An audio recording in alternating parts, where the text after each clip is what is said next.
right, so I'm going to share a few of my own experiences when it comes to credential chasing and then getting into living beyond my credentials.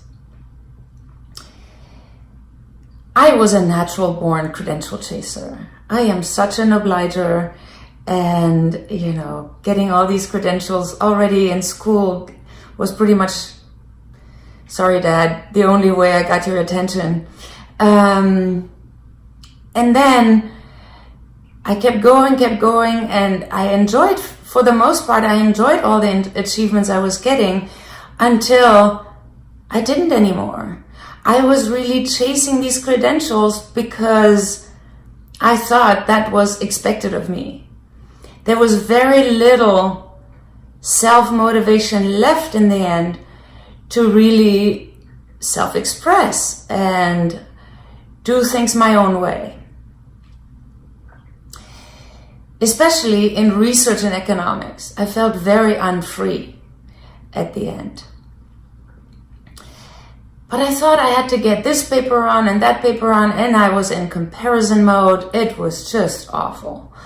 And then I went to coach training, basically just to do something for my own growth, to figure out what I really wanted in the first place, and gain some skills in the meantime. But it wasn't about the credential at that point. And I really loved it and started my business. And then I wanted to be an associate trainer for my coach training program. And sure enough, I was missing a few credentials. So I was basically forced by the very institution that had taught me to live partly beyond my credentials to chase credentials again. But something was different. Something was different because I got the associate certified coach credential from the International Coach Federation, and it didn't change a thing inside of me. I told people, yeah. It didn't change how I felt about myself. I completely recognized that it was just for other people to have some independent evidence of my knowledge, experience, and capabilities. So that for permission to do something new and chasing a credential for that, well, I did not identify with that credential anymore.